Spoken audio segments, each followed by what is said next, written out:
Hola, ¿qué tal? Bienvenidos a este canal. En esta ocasión vamos a hablar acerca de los fenómenos relacionados con el magnetismo. Así que bienvenidos todos. Qué bueno que se encuentran observando este video. Ahora, primeramente vamos a tratar de ver el concepto de magnetismo. Se dice que el magnetismo existe en la naturaleza por un mineral que se llama magnetita. Eso quiere decir entonces que este mineral tiene de manera natural, sí, valga la redundancia, sin necesidad de haber sido elaborado por el hombre, tiene una manera de manifestar este magnetismo. Y gracias a eso, esta piedra llamada magnetita puede atraer algunos materiales como el hierro, el cobalto, el níquel y ciertas aleaciones de estos metales, o sea, ciertas combinaciones de ellos. Y esta propiedad de atracción de algunos materiales es lo que recibe el nombre de magnetismo. Ahora, un imán es un material capaz de producir un campo magnético exterior y atraer el hierro. También puede atraer al cobalto y al níquel, no solo al hierro, pero se menciona más a este metal porque es el más común atraído por los imanes. Y los imanes que manifiestan sus propiedades de forma permanente pueden ser naturales, como la magnetita, cuya fórmula química se encuentra entre paréntesis. Eso ya lo observarás más adelante en la materia de química. Y estos imanes también pueden ser artificiales y son aquellos que se obtienen a partir de aleaciones de diferentes metales. Se puede decir entonces que un imán permanente es aquel que conserva el magnetismo después de haber sido imantado, y generalmente para imantar un imán siempre se utiliza un imán natural. Y un imán temporal no conserva su magnetismo tras haber sido imantado. ¿Sí? Más adelante vamos a ver, por ejemplo, lo que es un electroimán. Y los electroimanes son imanes temporales. Generalmente la mayoría no conservan su magnetismo después de haber sido imantados. En un imán la capacidad de atracción es mayor en sus extremos o polos. Estos polos se denominan norte y sur debido a que tienden a orientarse según los polos geográficos de la Tierra. Por cierto que la Tierra funciona como un gigantesco imán natural. En esta imagen tú observas un imán de barra y este imán tiene un polo norte y un polo sur. Y de cada uno de los polos tú observas el llamado campo magnético, que es la fuerza de atracción que se dirige hacia ciertos metales. La región del espacio donde se pone de manifiesta la acción de un imán se llama campo magnético. Tú lo observas aquí en esta imagen del lado derecho, representado por medio de unas líneas que en física se llaman líneas de fuerza. Este campo se representa mediante estas líneas, que son imaginarias, por cierto, nunca las vas a ver en la vida real. Y estas líneas imaginarias, estas líneas de fuerza, van a ir del polo norte al polo sur, por fuera del imán, y en sentido contrario en el interior de este. ¿De acuerdo? Por fuera del imán, estas líneas de fuerza van del polo norte al polo sur. Y en el interior del imán es al revés, del polo sur al polo norte. Desde hace tiempo es conocido que una corriente eléctrica genera un campo magnético a su alrededor. En el interior de la materia existen pequeñas corrientes cerradas debidas al movimiento de los electrones que contienen los átomos. Cada una de ellas origina un microscópico imán, o también se le conoce como dipolo. Si tú observas esta imagen de la izquierda, notarás que existen dos partículas y ellas tienen diferente carga. La del lado izquierdo tiene carga positiva y la del lado derecho tiene carga negativa. Esta imagen está representando las cargas de los dipolos, que son imanes microscópicos que se originan por el movimiento de los electrones y por pequeñas corrientes eléctricas. ¿Sí? Cuando estos pequeños imanes están orientados en todas direcciones, sus efectos se anulan mutuamente y estos materiales no presentan propiedades magnéticas, es decir, no tienen la capacidad de atraer a ningún otro material, ni siquiera a los metales. Pero en cambio, si todos los imanes que tiene ese objeto se alinean, actúan entonces como un único imán, y en ese caso decimos que la sustancia se ha magnetizado. ¿Qué es magnetizarse? Imantar un material es ordenar sus imanes atómicos en la misma dirección, y al ordenarse en la misma dirección ya tendrá entonces la propiedad magnética, es decir, la propiedad de atraer a otros materiales magnéticos o a algunos metales. Si tú observas esta imagen de la derecha, notarás que primero los pequeños imanes de este objeto están desalineados y después, con el paso del tiempo, se alinean. Cuando están desalineados no tendrían propiedades magnéticas, pero al alinearse ya podrían atraer a ciertos materiales, ya tendrían propiedades magnéticas. El magnetismo es producido por imanes naturales o artificiales, como ya lo hemos explicado. Además de su capacidad de atraer metales, tienen la propiedad de polaridad. La polaridad es carga positiva o negativa en electricidad, y en los imanes es polo norte y polo sur. Los imanes tienen dos polos magnéticos diferentes llamados norte o sur, como lo acabo de decir. Si enfrentamos los polos sur de dos imanes, estos se van a repeler, es decir, no se van a tocar. Y si enfrentamos el polo sur de uno con el polo norte de otro, van a tener una atracción. Otra particularidad es que si los imanes se parten por la mitad, cada una de esas partes tendrá los dos polos. No puede existir un imán que solamente tenga polo norte y otro que solo tenga polo sur. Si un imán se parte, en ese momento los dos imanes restantes tendrán polo norte y polo sur. Y, por cierto, aquí no lo dice, pero de la misma manera, si nosotros tratamos de acercar dos imanes por el lado del polo norte, también tendrán repulsión, ¿de acuerdo?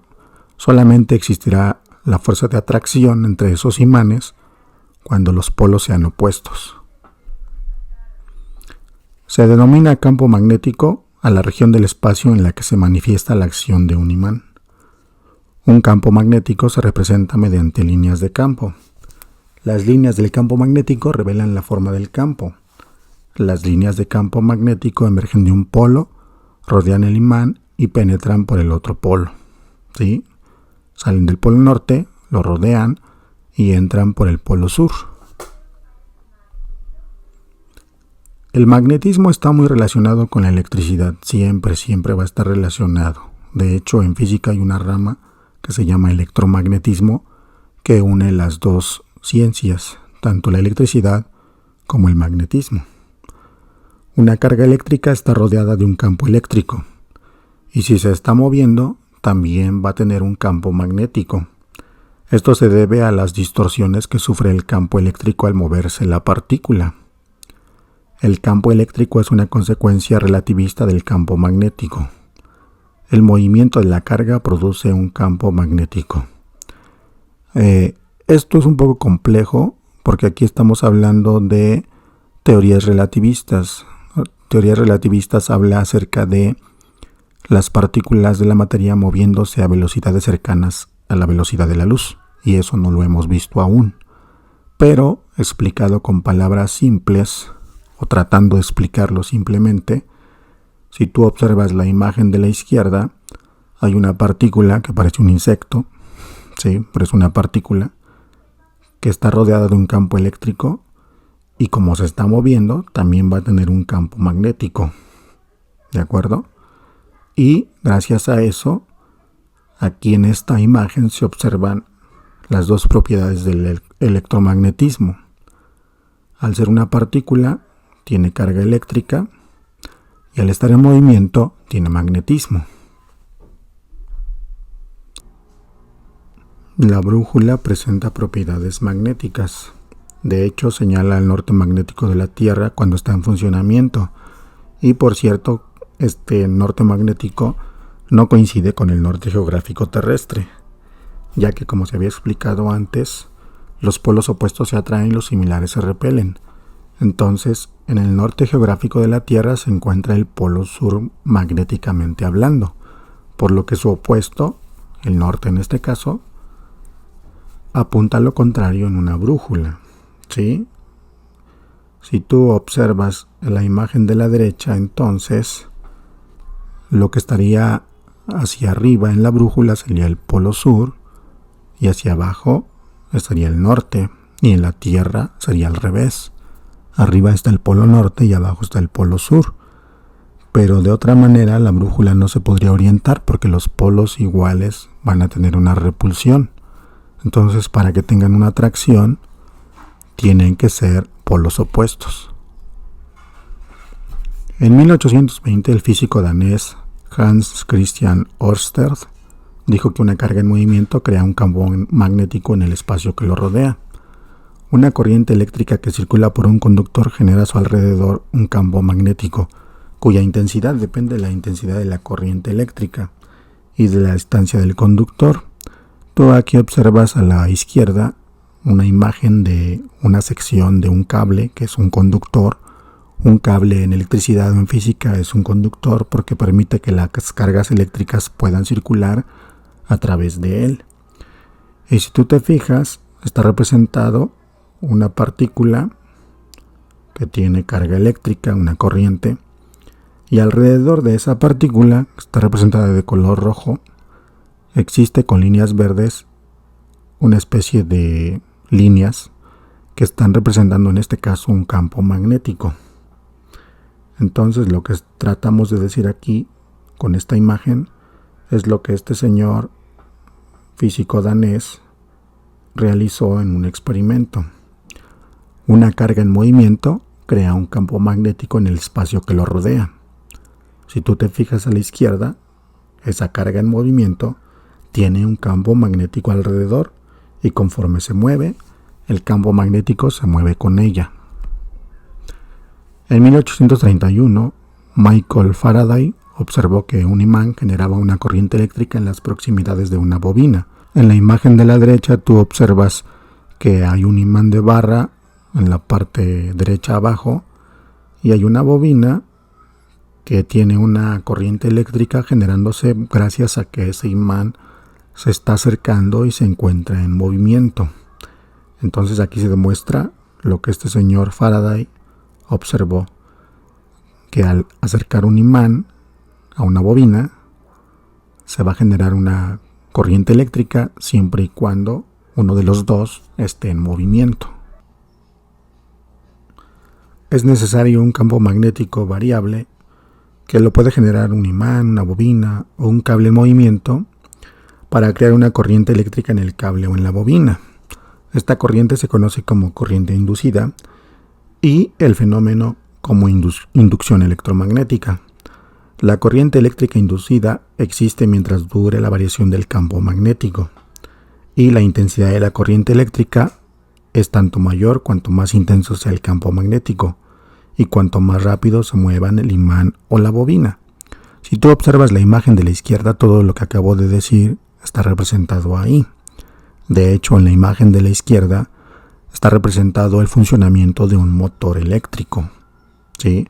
Si tú observas en la parte de abajo de esa imagen está un imán circular, de esos que tienen forma de dona porque tienen un hueco en el centro. Y arriba está una bobina y está girando. Esa bobina tiene una carga eléctrica circulando a través de ella. Cuando una corriente eléctrica está cerca de un magnetismo, de un campo magnético, se genera movimiento, gracias a lo que se acaba de leer hace un momento. Y entre mayor sea la intensidad de la corriente eléctrica, ¿sí? Y el campo eléctrico también sea intenso, más rápido se va a mover el imán o la bobina. En este caso, en la imagen, lo que está moviendo es la bobina, ¿sí? El motor eléctrico funciona de la misma manera. En una licuadora se encuentra una bobina en el centro e imanes alrededor, y cuando tú conectas la licuadora y la pones a funcionar, la corriente eléctrica que circula en la bobina y el campo magnético que se encuentra alrededor por causa de los imanes hace que la bobina se empiece a mover, y al moverse esa bobina ya se puede hacer que la licuadora, ¿sí?, pueda mover las cuchillas que se encuentran en el vaso, y así puedes hacer un licuado, una salsa, etc. Ahora, ¿cuál es la diferencia entre un imán permanente y un electroimán?